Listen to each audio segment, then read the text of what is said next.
Bismillahirrahmanirrahim. Assalamualaikum warahmatullahi wabarakatuh. Kita lanjutkan untuk pertemuan ketiga ini. Kita akan membahas mengenai sumber dan metode untuk memperoleh data. Di sini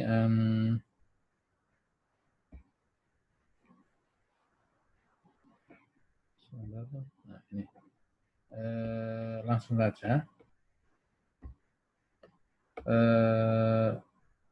Sumber data itu ada dua. Ya, sumber data ada dua, yaitu data primer dan data sekunder. Tentunya Anda semua sudah tahu apa itu data primer dan data sekunder. Secara singkat, data primer adalah data yang diperoleh secara langsung pada saat itu, yaitu data yang dikumpulkan langsung oleh peneliti untuk tujuan penelitian tersebut. Jadi bukan untuk tujuan yang penelitian yang lain, dan secara langsung. Sedangkan yang sekunder adalah data yang dikumpulkan oleh pihak lain untuk beberapa tujuan. Jadi biasanya data sekunder itu sudah lampau dan peneliti tinggal mengambil untuk mereferensi dengan menggunakan data-data yang sudah ada itu. Misalnya nih, kita sedang melaksanakan penelitian mengenai klaster kopi. Nah, di situ untuk mendukung penelitian kita bisa mengumpulkan data-data yang sudah ada di Pemda. Itu jumlah UMKM yang sudah bergerak dalam kopi ada berapa banyak? Ada berapa banyak? Kemudian di mana saja? Itu mungkin misalnya di Banyumas dalam angka, atau Jawa Tengah dalam angka, atau di BPS biasanya ada. Jadi dari situ untuk menceritakan bahwa kekuatan mengenai industri kopi tadi.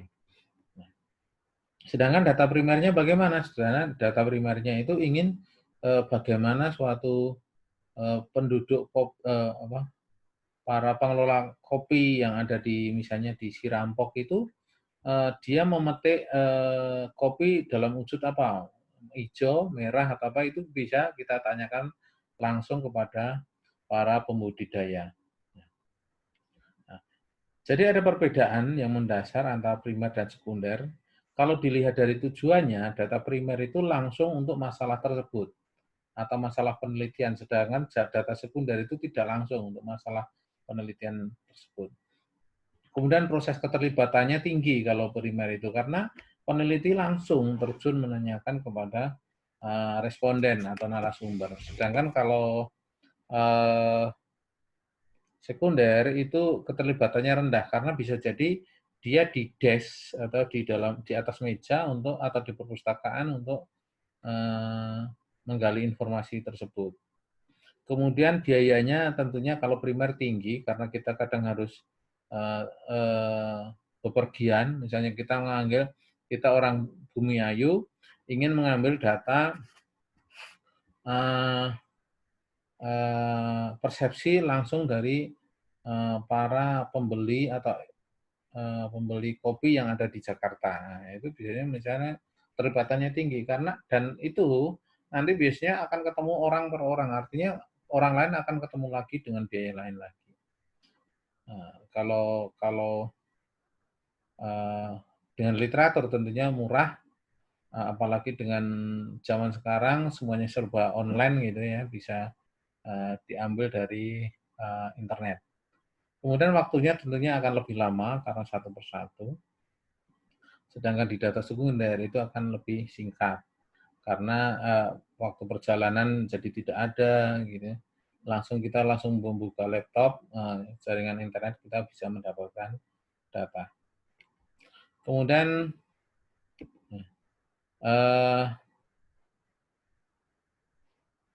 untuk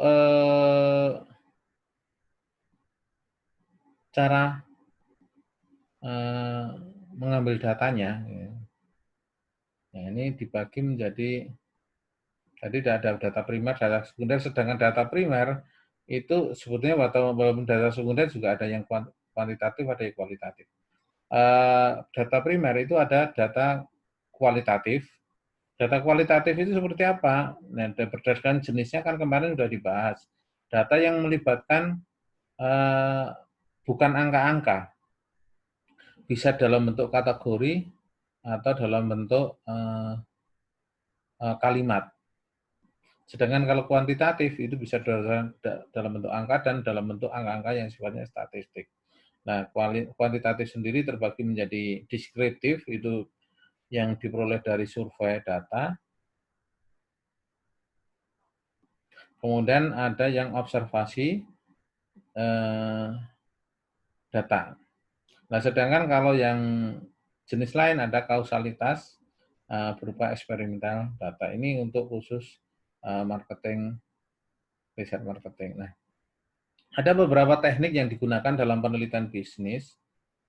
Jadi tadi sumber data itu ada primer dan sekunder, kemudian metode ngambilnya untuk yang primer ini kita jelaskan yang primer.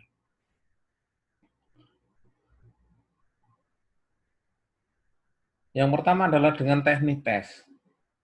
Jadi kita bisa mengambil suatu data itu dengan cara teknik tes. Teknik tes itu contohnya adalah dengan metode perlakuan dari kondisi awal hingga dengan dibandingkan dengan kondisi akhir. Misalnya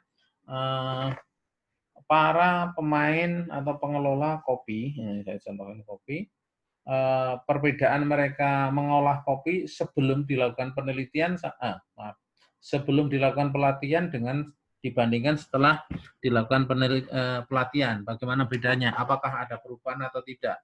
Atau tetap sama saja?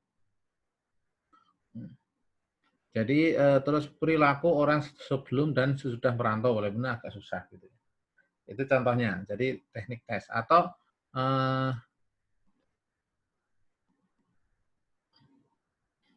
ya ketika kopi itu dilakukan pengeringan dengan oven atau tidak. Nah, itu di sebelum dan sesudah. Kemudian yang kedua adalah teknik wawancara.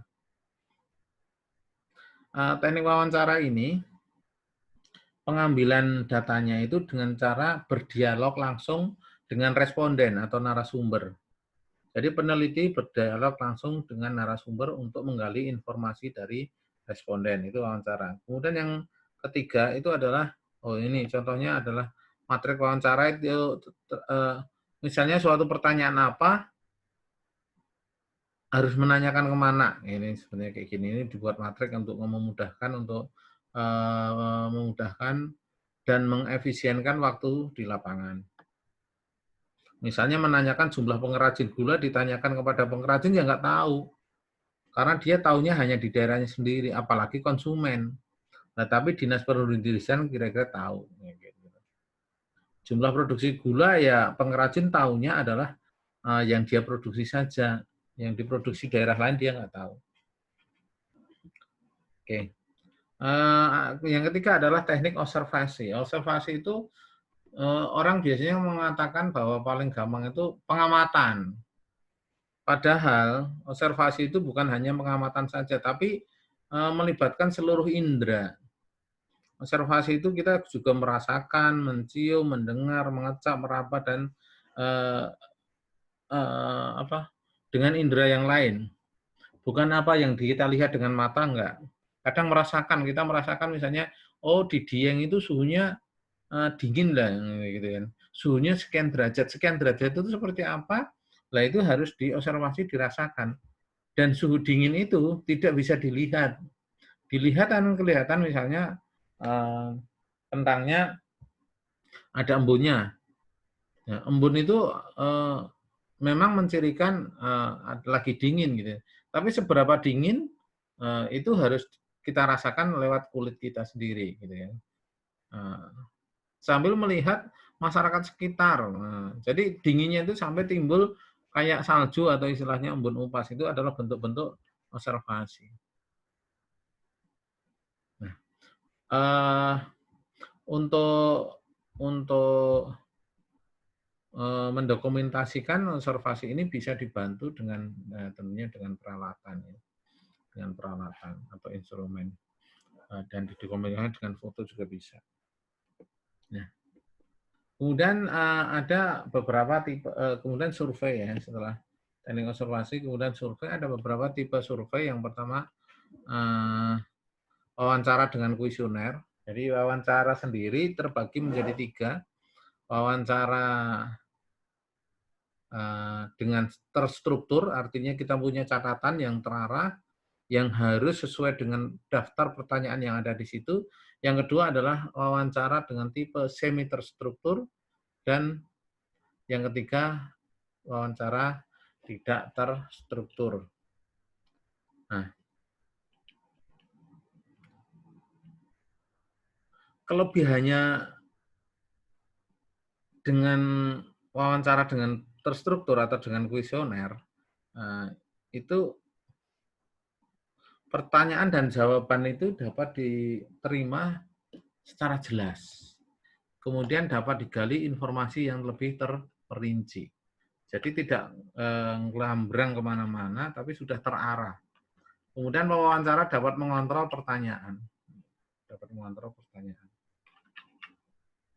Nah, kemudian ada kelemahannya kalau kita melakukan survei dengan wawancara itu. Yang pertama adalah tentunya membutuhkan banyak waktu dan biaya. Karena harus meluangkan waktu satu orang misalnya gitu. Satu orang itu ngisi 1 jam. Kalau sampai butuh responden 100, ya berarti kan paling enggak 100 jam untuk wawancaranya aja. Nah, namanya wawancara itu biasanya tidak bisa langsung. Mesti ada pendahuluannya, ngobrol-ngobrolnya gitu ya. Say hello untuk menimbulkan keakraban.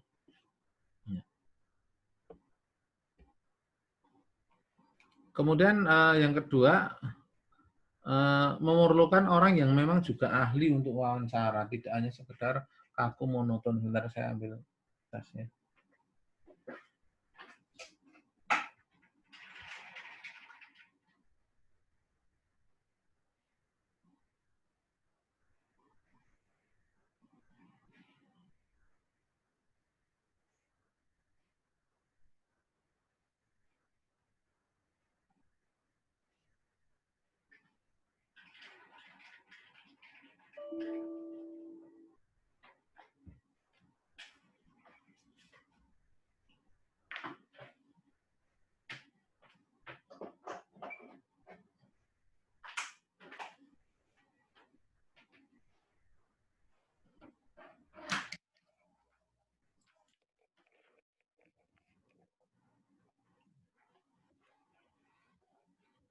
Saya lanjutkan. Ya, itu tadi untuk wawancara, ada kelemahannya. Kemudian tadi adalah dengan wawancara dengan langsung. Kemudian wawancara tipe survei dengan telepon. Kelebihannya dengan telepon itu biaya dan waktunya itu cepat, tentunya lebih murah. Tapi sebetulnya ya kalau dengan telepon memang dibandingkan dengan ketika kita wawancara harus menemui orangnya langsung, apalagi di luar kota, jauh lebih mahal. Walaupun dengan telepon sekarang dulu juga mahal karena pakai pulsa kalau ada roaming. Tapi dengan sekarang sistem paket ini menjadi sangat murah sekali karena kita bisa memaketkan telepon hanya 100.000 misalnya gitu, bisa ratusan jam gitu, ratusan menit, ribuan menit malah nih. Nah, umumnya berbicara lewat telepon itu langsung dijawab. Jadi ini teknik yang nanti bisa Anda kembangkan, apalagi mungkin Mas dan Mbak itu adalah para pekerja yang mungkin terikat waktunya dengan pekerjaan kantornya gitu kan. Mungkin akan susah keluar, maka yang paling gampang adalah juga salah satunya dengan telepon.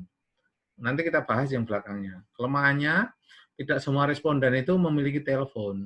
Nah, tapi sebetulnya kalau zaman sekarang ya tentunya sudah hampir semua, ibaratnya mohon maaf tukang becak, satpam punya. Gitu. Kendalanya itu terbatasnya waktu. Nah, kemudian tipe melalui surat. Nah, ini sebenarnya kayak zaman dulu itu, zaman dulu kala gitu. Kelebihannya biayanya dan waktunya lebih murah, dikirimkan, kemudian lebih sedikit menggunakan tenaga periset karena sudah ada apa itu daftar kuesionernya, kemudian ada waktu untuk berpikir, tapi biasanya kelamaannya itu tidak direspon dengan surat itu. Kadang tidak sampai dengan sasaran tujuan.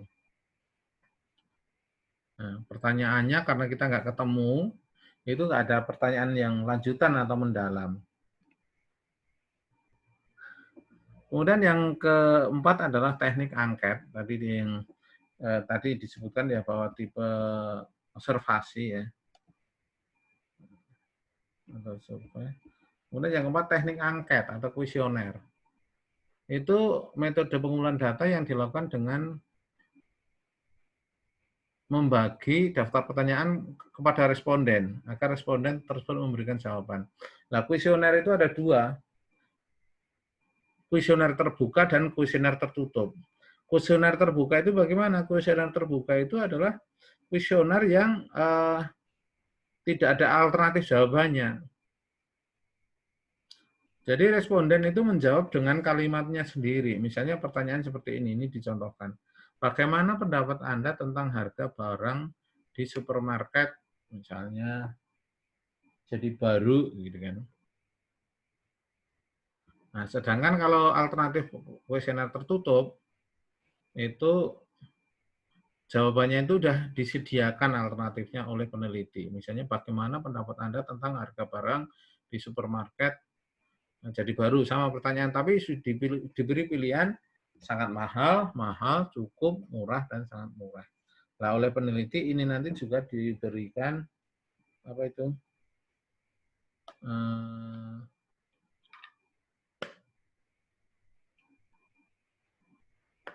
angka-angka untuk supaya menjadi data yang normal, menjadi data interval.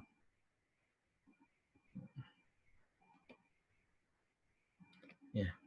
Kemudian keuntungan penelitian dengan menggunakan kuesioner itu tidak memerlukan hadirnya peneliti. Karena kuesioner ya. Jadi kita makanya kalau kayak saya itu bisa mengerahkan para mahasiswa ya, asisten. Ya. Kemudian bisa dibagikan serentak dalam waktu misalnya 3 hari sekali menyebarkan angkat 100 lembar atau 200 lembar memungkinkan.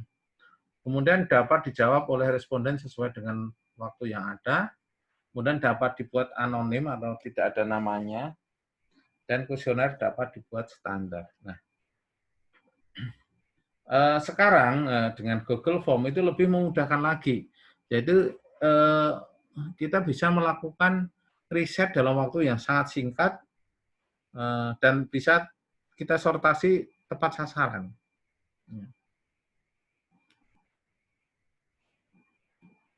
Nah, langkah-langkah menyusun kuesioner agar kuesioner tersebut efisien dan efektif itu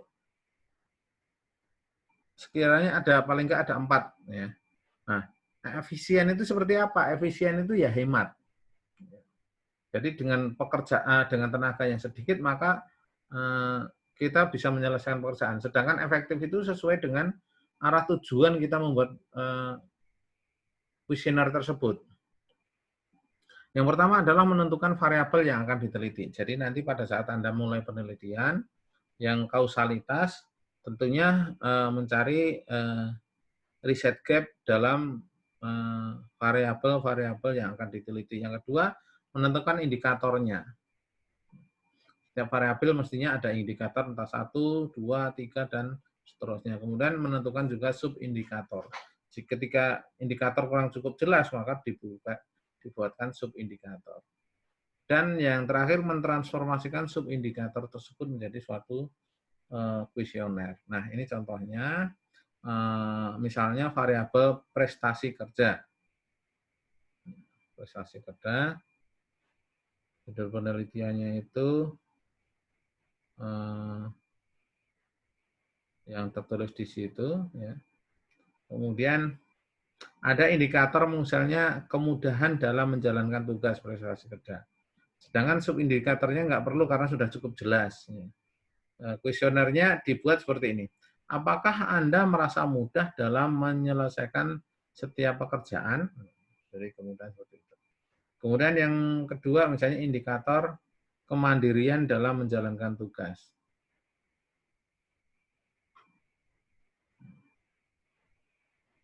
Nah, di sini dibuat subindikator menjadi petunjuk dari atasan, bantuan dari rekan kerja, maka dibuatkan kuesionernya itu menjadi dua.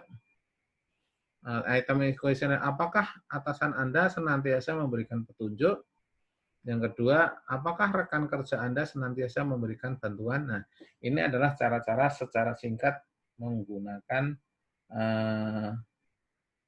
membuat kuesioner. Tapi biasanya ketika kita membuat penelitian yang berbasis penelitian sebelumnya itu kita mengacu terhadap kuesioner-kuesioner yang sebelumnya sudah ada. Karena ketika kita membuat suatu kuesioner yang baru, memang cara ngujinya itu lebih panjang lagi. Dalam membuat kuesioner itu yang pertama petunjuknya adalah gunakan bahasa yang sederhana, diterima oleh semua lapisan responden atau masyarakat. Pertanyaannya jelas dan khusus, tidak ambigu. Kemudian pertanyaan berlaku untuk semua responden, jadi tidak bisa secara khusus gitu ya. Kemudian berkaitan dengan masalah dan sasaran penelitian, tidak kemana-mana. Kemudian tidak ambigu, ambigu tadi tidak menimbulkan persepsi yang ganda, kemudian juga tidak mengarahkan atau tidak mengiring pertanyaan kita. Biarkan responden menjawab secara bebas. Kemudian tidak memuat informasi yang tidak dimiliki oleh responden. Jadi ketika kita membuat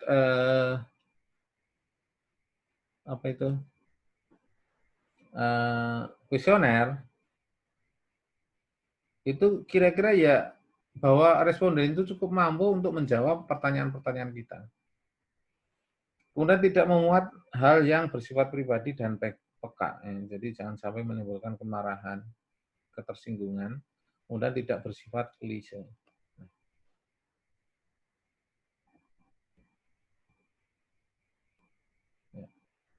Seperti ini jadinya ya. Kemudian setiap kuesioner itu pada akhirnya akan menjadi sebagai alat ukur atau instrumen untuk mengukur. Nah, sebagai alat ukur, misalnya alat termometer atau meteran itu harus dikalibrasi. Harus diuji validitas dan reliabilitasnya. Validitas itu apa? Itu sebagai indikator alat tersebut itu mampu mengukur apa yang seharusnya diukur. Ketika untuk mengukur panjang, maka ya dia berfungsi untuk mengukur panjang. Nah, alat ukur panjang nggak bisa untuk alat mengukur suhu, kayak gitu. Jadi memang fungsinya sesuai dengan tujuannya. Nah, di situ dikatakan valid itu ketika apa? Ketika mengukur apa yang seharusnya diukur. Ada dua validitas. Yang pertama adalah validitas eksternal.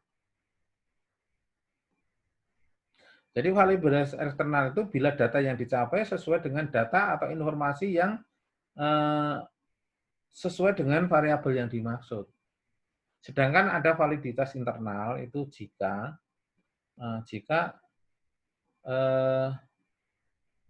terdapat kesesuaian antara bagian instrumen dengan instrumen secara keseluruhan. Jadi ada kesesuaian antara bagian-bagiannya dengan secara keseluruhan. Artinya di situ misalnya ada skala gitu, kalau meteran ya itu artinya ketika dijumlahkan ya sama, nggak bertentangan. Kemudian ada dua untuk mengetes validitas internal, yaitu dengan analisis faktor maupun analisis butir. Nah, kriteria penerimaannya itu kalau produk momen, itu kalau menurut Asfar, itu bisa 0,3. Asfar 92 sama Sugiono 99. Kalau dengan korelasi produk momen, itu itu nilainya di atas harus lebih besar dari R tabel, atau di mana alfa dan N2 itu jumlah sampel dan nilai sigma alfa di bawahnya alfa. Kemudian untuk uji reliabilitas instrumen, itu reliabilitas sendiri adalah sejauh mana suatu pengukuran dapat dipercaya. Jadi setelah sederhana, ketika saya mengukur sekarang dengan mengukur besok itu mestinya sama. Ketika saya mengukur ini digunakan untuk mengukur yang lain itu juga sama. Ya, makanya di cara pendekatan pengujiannya secara garis besar ada dua reliabilitas. Yang pertama adalah dengan teknik paralel atau parallel form, itu menggunakan kuesioner kepada responden yang intinya sama, akan tetapi menggunakan kalimat berbeda. Ya. Misalnya ini, apakah menurut saudara harga tiket di kereta ini tidak mahal? Itu bisa ditanyakan dengan cara berbeda. Apakah harga di kereta ini telah sesuai dengan pelayanan yang saudara terima? Itu maksudnya sama sebetulnya. Kalau terlalu mahal tentunya tidak puas gitu ya. Kalau sesuai berarti ya puas. Kemudian teknik ulang atau double test, pretest ya. Teknik ini untuk membagi kuesioner pada waktu yang berbeda. Misalnya minggu 1 dilakukan tes dengan pertanyaan yang sama, pertanyaan bagaimana tanggapan saudara terhadap kualitas dosen di Universitas Peradaban misalnya gitu. Pada minggu ketiga ditanyakan lagi dengan pertanyaan yang sama, bagaimana tanggapan saudara terhadap kualitas dosen di Universitas Peradaban. Jadi ketika jawabannya sama, itu kurang lebih mencerminkan bahwa pertanyaan itu bisa dimengerti dan dipercaya. Ada beberapa cara untuk melakukan tes menguji reliabilitas internal. Yang pertama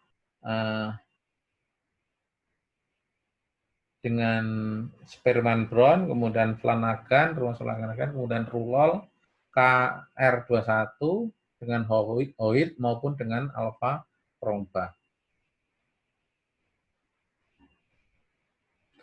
Uji reliabilitas internal ini sendiri digunakan untuk mengatasi kelemahan-kelemahan pada reliabilitas eksternal.